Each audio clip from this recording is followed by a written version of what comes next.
Wapenzi watazamaji na wale mtakao sikiliza kipindi hiki, vipindi vinavyo wafikia kwenu kupitia runinga ya Nii Vision TV katika lugha ya Kirundi na Kiswahili, nyinyi ni watu wa thamani kubwa sana, na assalamu alaikum na shalom na amani ya Mungu muumba wa nchi na ulimwengu na mbingu iwe juu yenu nyote.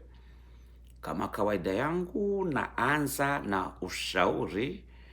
Afya yako bana ndo uifanye kuwa mtaji wako mkubwa, kwa sababu afya ikidhoofika, yale yote unayokusudia kuyafanya, miradi ya fedha na mambo mengine, hautaweza kuvipata.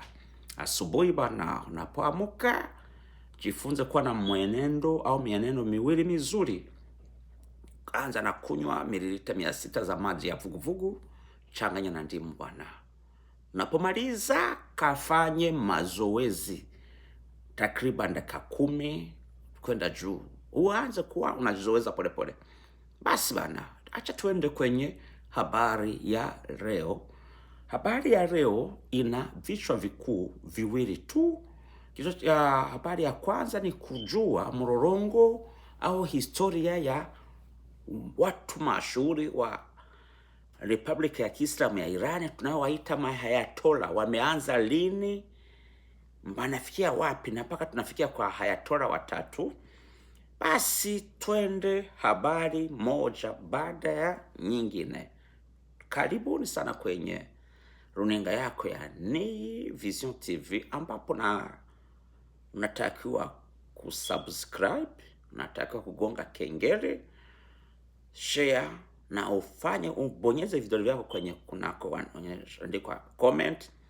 Habari inapokufurahisha, bonyeza kwenye kidole gumba kinachoelekea juu na tuwe na comment, lakini tuheshimiane hapa, hakuna matusi, kwa sababu kauli mbiu tulionao ni kuchangia ujuzi, kusemesha ukweli, kuheshimiana, kuwa wazalendo, kubadilisha mienendo na kumtumikia Mungu katika ukweli na haki. Habari ya kwanza, mwanzo wa uongozi wa hawa mayatola huko nchini Iran, ambao ni Republican of Iran, Islamic Republican of Iran, Jamhuri ya Kiislamu ya Iran, imeanza baada ya kumng'oa madarakani mfalme wa mwisho kabisa, ambaye alikuwa amepiga kabisa mstari mwekundu wa mwisho wa uongozi wa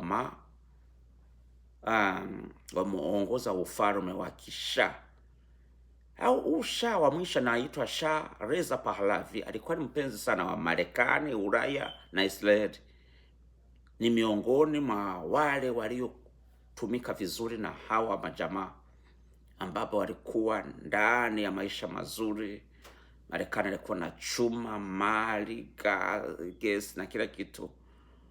Kwa muhula wa zaidi ya miaka tuseme 40 kutoka na uongozi, basi kafika kipindi wananchi wa Republika ya Kiislamu ya Iran wakasema hapana, hatuwezi kuendelea na maisha kama haya.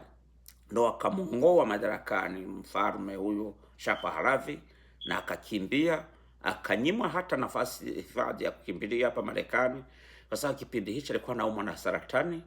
Bahati nzuri akamwonea huruma Rais Anwar Sadat wa Misri, akamwalika, akaenda akamalizia maisha yake Misri, na leo hivi mtoto wake Shah Pahlavi yupo hapa Marekani, na ndiyo yule ambapo Trump alikuwa anataka kupeleka baada ya kumuua Ayatollah Ali Khamenei na kumpeleka kuchukua hatamu za uongozi kule, ila haikufanikiwa. Basi mapinduzi haya yamefanyika mwaka wa 1076, na tukaona mtu wa kwanza na tawala pale Jamhuri ya Kiislamu ya Iran akawa ni Ayatollah wa kwanza. Ayatollah wa kwanza alikuwa anaitwa Ayatollah Ruhollah Khomeini. Huyo Ayatollah Ruhollah Khomeini ndio ameanza kuita jina hii Jamhuri ya Kiislamu ya Iran, na tukaanza sasa falsafa za uongozi wa mtu wa Mungu ambaye yupo juu ya wale wote viongozi wa Iran katika falsafa za dini la Kiislamu na tawi la Kishia. Kama tunavyojua, Islamu ina matawi mawili, ina Sunni ya watu wa Saudi Arabia na Shia ya watu wa Jamhuri ya Kiislamu ya Iran, ambako tunaona hata wana nafasi na viwanja vitukufu kama Maka, na wao wanazo Karbala, wanazo Najaf, wanazo nafasi zingine tukufu kule. Na wingi wa hao mashia tunawaona sana Jamhuri ya Kiislamu ya Iran na nchi zingine jirani, na tawi hilo linavuka mpaka nchi za Asia na Afrika. Basi huyu akafarika mwaka wa 1988 baada ya kupigana vita vya Irani na Iraq. Basi bana, huyu jamaa alivyofariki akachukua nafasi hiyo huyu marehemu aliyoagwa kwa machozi mengi, na watu walimiminika kutoka pande zote za nchi ya Republika ya Kiislamu ya Iran na majirani, ambapo tumeona marais zaidi ya 10 wamekuja kumwaga na ujumbe zaidi ya 100 kutoka kila pande zote za ulimwengu zikiwemo nchi za Afrika. Hata hivyo basi, huyu Ayatollah Khamenei alivyochukua madaraka amekuwa mwanafalsafa mzuri, na tujue ya kwamba Ayatollah watatu ni kijana mtoto wa huyu marehemu Ayatollah Said Ali Khamenei. Ndo amechukua nyadhifa za uongozi baada ya kifo cha baba yake na mama yake na dada yake na mashemeji na watu wengine mashuhuri ikiwemo viongozi wa jeshi. Basi huyu naye ametembelewa sana na viongozi mbalimbali, marais mbalimbali akiwemo Mandela, Gaddafi, marehemu Buhari wa Nigeria, Isaias Afwerki wa Eritrea, na viongozi wengi, Louis Farrakhan ambaye ni kiongozi wa Nation of Islam hapa Marekani. Na jiala iliyonipendeza sana na ile nivutia ni ya rais wetu marehemu Peter Nkurunziza aliyeifanya kule Tehran tarehe 10 mwezi wa 4 2013.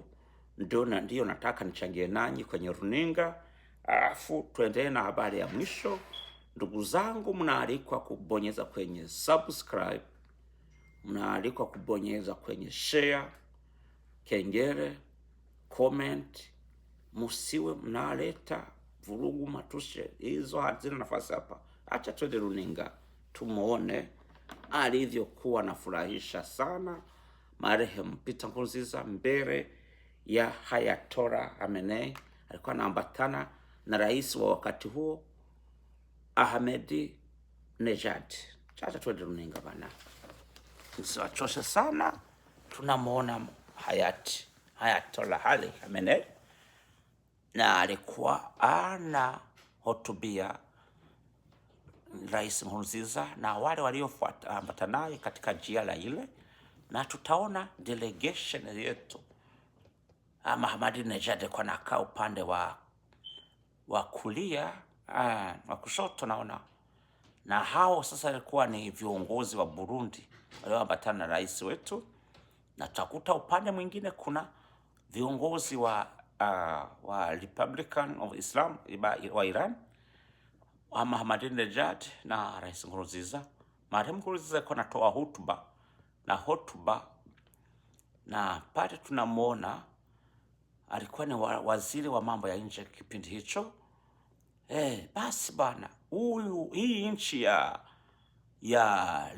Islamic Republic of Iran imetembelewa sana, licha ya kuwa tulikuwa tunaambiwa na Marekani kwamba ni nchi iliyotengwa, na kumbe ni uongo mtupu. Iran haikutengwa, imetembelewa sana, na umoja wao umeonyesha nguvu kali baada ya mazishi na maombolezi ya huyu Ayatollah Ruhollah Said Khamenei, ambapo ulikuwa ni muungano na watu nchi zilizokuja kumwaga na kuomboleza zilikuwa zinasomewa dua kulingana na matendo mazuri waliofanyia Iran au matendo mabaya.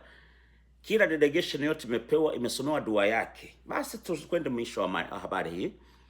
Rais Donald Trump amepata kabisa nguvu na muungamano kipindi wamemaliza leo mkutano wa NATO uliofanyika Ankara, Turkia, ambapo kuna nchi za Ulaya, nchi za NATO zimemunga mkono katika vita hii anayoiendesha kwenye Ghuba la Uajemi, ambapo na Zelensky hivyo hivyo amepewa kabisa misaada ya fedha ya kila kitu, kwa sababu yeye amehudhuria, na tunamuona anavyompiga hasa leo Urusi, na wamemkubalia Zelensky kwamba kutakuwa na baadhi ya zana zitakuwa zinatengenezewa kwake ila munyoshe vizuri Putin. Tukaona hivi ulimwengu unakoelekea si kuzuri, ulimwengu unaelekea kubaya katika haya mavita kila kona. Na vita uvunjaji wa kusitisha vita ulivyovunjwa na Trump na wenzake, naonyesha kwamba bei za mafuta na vitu vingine zimerudi kuwa juu,